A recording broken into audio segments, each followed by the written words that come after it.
नमस्कार दोस्तों, ये हमारी वास्तुशास्त्र की क्लास नंबर 11 है। आज हम पढ़ेंगे कि जो चंद्रमा है और केतु है, इन दोनों की अगर युक्ति बनती है घर के अंदर, तो घर के वास्तु के ऊपर इनका क्या इम्पैक्ट पड़ता है। अब हमें पता है चंद्रमा कौन है।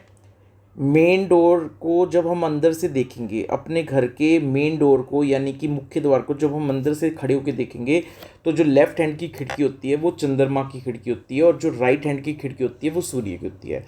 तो मेन डोर की लेफ्ट हैंड की खिड़की चंद्रमा हो गया। अब ये जो चंद्रमा की खिड़की है, इसके सामने अगर कोई गली है तो गली का मतलब हो गया केतु। अब इस गली में अगर कोई भूमिगत पानी का स्रोत है, जैसे कि कोई कुआं है, वाटर टैंक है या कुछ भी है, तो अंडरग्राउंड अगर कोई वाटर सोर्स है, भूमिगत पानी स्रोत है इस गली के अंदर, तो ये जो भूमिगत पानी स्रोत हो गया, ये हो गया चंद्रमा। तो अगर ऐसा है तो फिर इस घर की जो महिला होंगी उनको अपनी लाइफ में बहुत ज़्यादा स्ट्रगल करनी पड़ेगी, यानी पूरे जीवन इनका लगभग स्ट्रगल में ही गुजर जाता है। हालांकि ये धर्म कर्म करने वाली होती हैं और दयालु होती हैं, फिर भी इनकी ज़िंदगी में बहुत ज़्यादा स्ट्रगल और रहता है।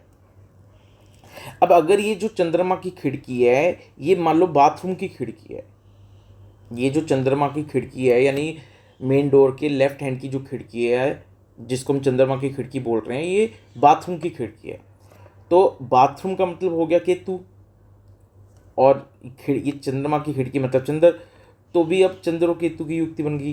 तो फिर अगर ऐसा है तो इस घर की एक बेटी की शादी होने में बहुत ज़्यादा प्रॉब्लम होगी, बहुत डिले से, देरी से शादी होगी।